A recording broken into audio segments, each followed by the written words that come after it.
The following ShishMed podcast is a production of drpodcasting.com. On this edition of the ShishMed podcast, I'm going to hit you with a quote right up top. Effective leadership starts with communication. Think about that for a minute. If you're not a good communicator, chances are you're probably not a good leader. But you can learn to communicate better. So let's talk about assertive communication for healthcare leaders. And we're going to help you become a better communicator. Well, not me, but Terry Flood and MJ Clark are. They are presenting at this year's ShishMed Connections 2022.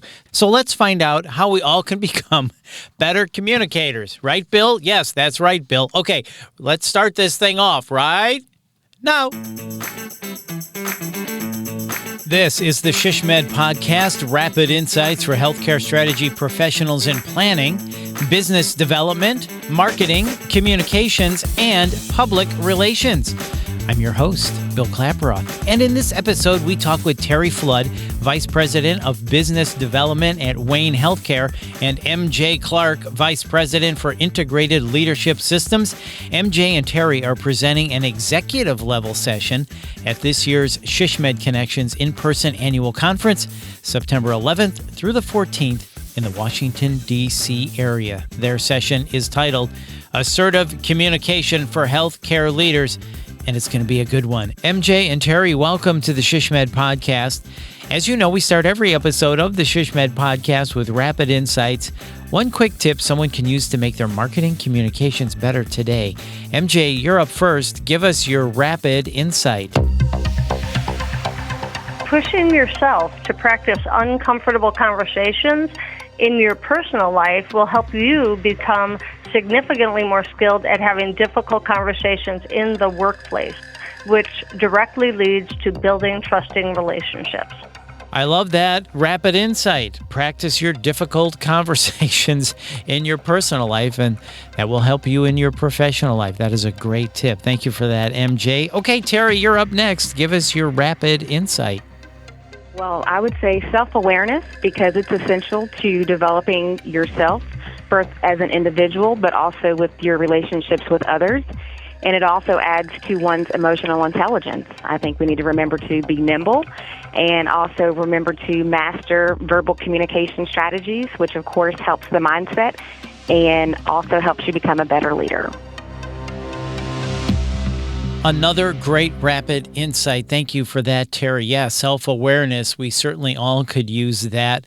And then learning about our own communication skills, where our weaknesses are, where our strengths are, certainly would help us not only in our professional life, but our personal life as well. Well, we are really looking forward to your ShishMed Connections 2022 session, Assertive Communication for Healthcare Leaders. I love that title, Assertive Communication, not regular communication. No, assertive communication. So, Terry, let me start with you. Why are communication skills so vital to success as a healthcare leader, and then potentially the biggest stumbling blocks that someone will encounter? Well, as we all know, especially with the challenge that most of us have endured, not most, all of us have endured with the pandemic recently, assertive communication and being clear is critical for all levels of leadership and our development. It shows that we are confident in who we are, especially as we're leading others, especially in difficult conversations and situations. And it also shows your true, authentic self. When people can trust what you're saying, they tend to follow you more as a leader. And it also helps, when you're trying to ease people's emotions, so you're coming off non-threatening. So it's very important that we remember to be assertive in our communication as well as clearly. So when you hear assertive, some people might think, like commanding, commandeering, I'm assertive. You're saying that's not it necessarily. You're saying just being very clear with what you say and, not being, wishy-washy. Is that right? Exactly. So we want to remember to use direct eye contact that shows that you're confident and you're truthful in what you're saying. You're strong and not intimidating. It also shows that you're assertive in your stance, your facial expressions, whether we realize it or not. When we're speaking to people, our body language says something different sometimes. So we need to be mindful of that when we're communicating with others. And then I think clarity as well as positive language is also important when we talk about assertive communication style. Great tips. So thank you for that. And MJ, then on the other hand, we've got listening, which is also really Yes. important in communication. So MJ, how does attentive listening impact the extent to which we ourselves are heard? Well, I think a lot of the people that I coach often will say they have trouble not talking too much. And I have found that people who talk too much generally do so because they don't feel heard themselves. But it actually gets them the opposite of what they are seeking. So attentive listening really shows respect and interest. So if I just ignore you, I'm not being respectful in the moment, or if I'm thinking about what to say next, that's not helpful for my listener to feel like they are being heard. So if we show respect through attentive listening, people are much more likely to listen to us out of mutual respect. So it sounds like you're saying most of the time we're listening, waiting to talk instead of listening for understanding. Is that right, MJ? Correct. When Terry and I have presented this in the past, we have learned that most people will say that's the element they struggle with most, is not thinking about what to say next. And it's very distracting in our minds to be having that inner dialogue of what are we going to say as soon as they stop talking. And we're clearly not paying attention when that is going on.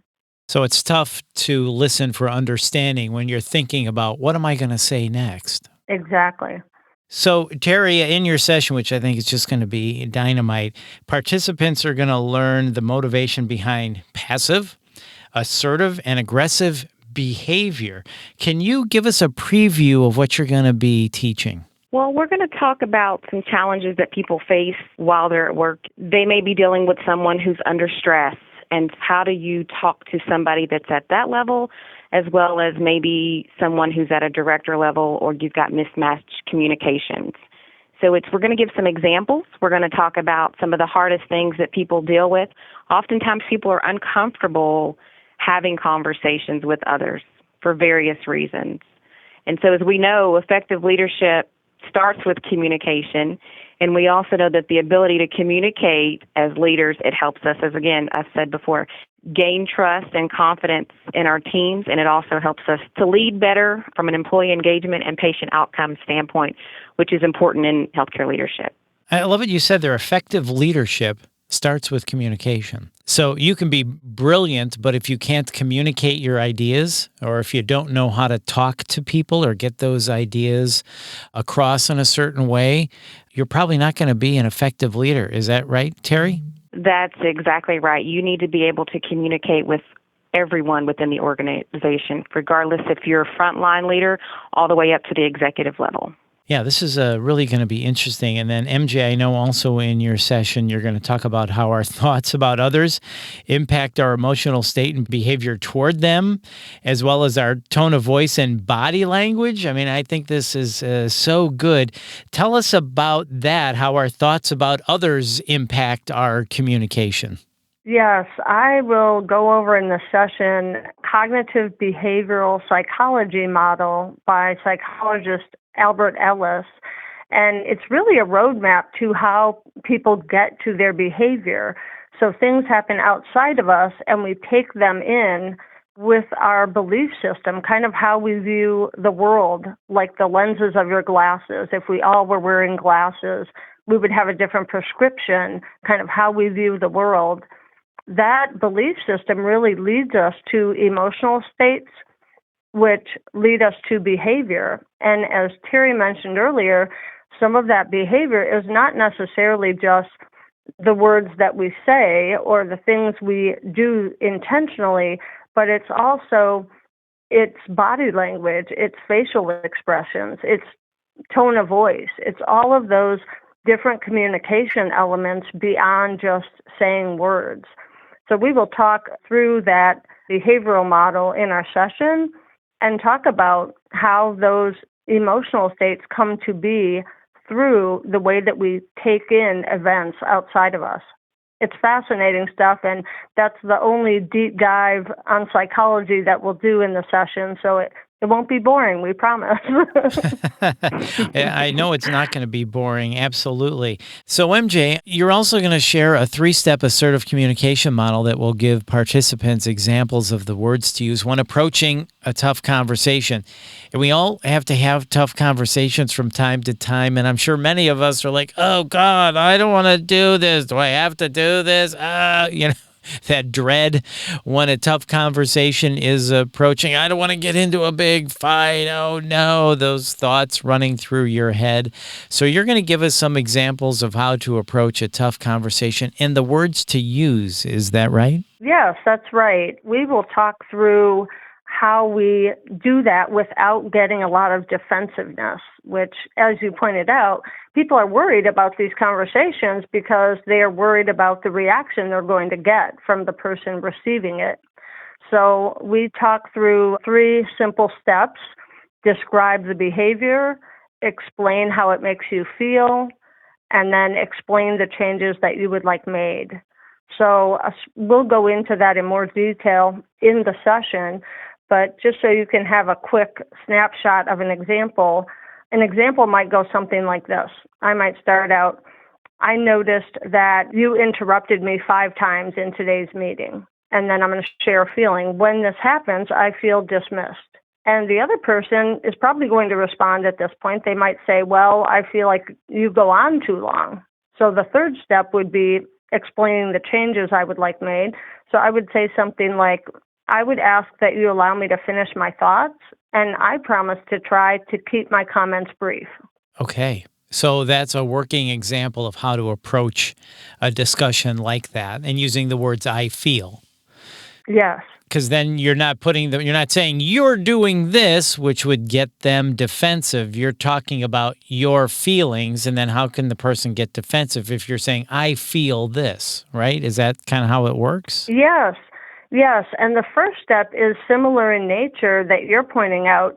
If I describe the behavior, I am not labeling them as wrong. I'm not attacking them. I'm not using a you statement.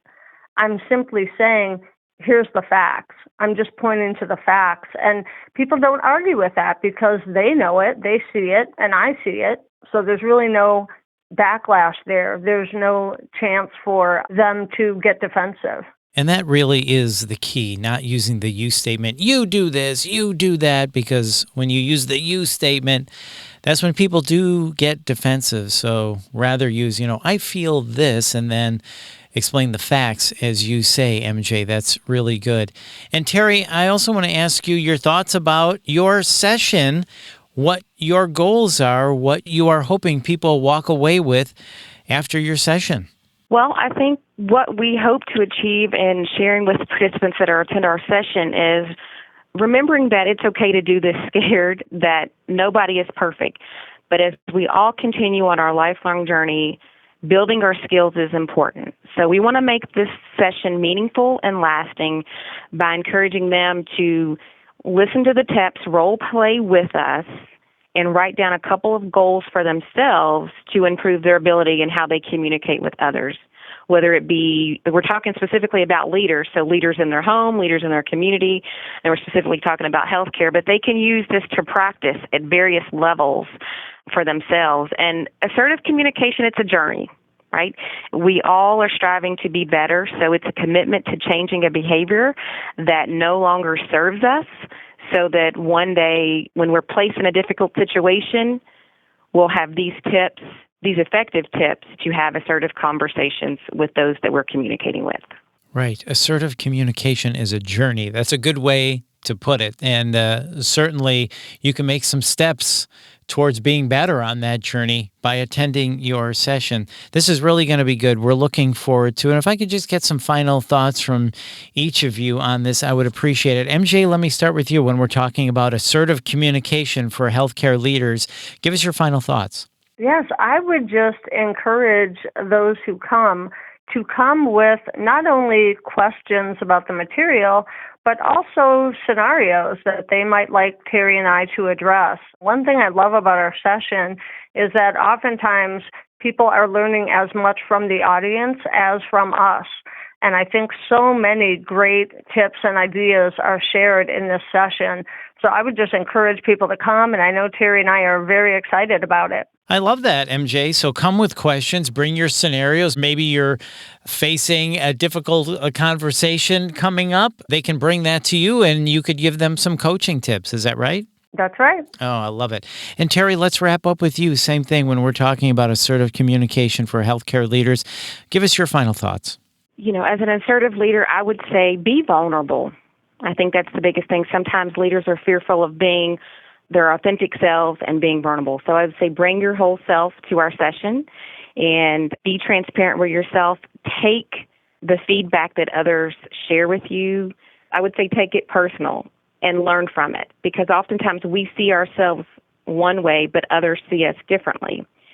And oftentimes there's patterns there that we don't see ourselves. So listen to what others are saying, build on yourself, set goals for yourself to improve. And again, remember, assertive communication is a journey, and we're all looking to change our behaviors. Yeah, and as you said earlier, Terry, becoming self-aware will help you become a better communicator. So when somebody gives you advice, you said don't be defensive, try to take that in. That's how we can become more self-aware. Is that right?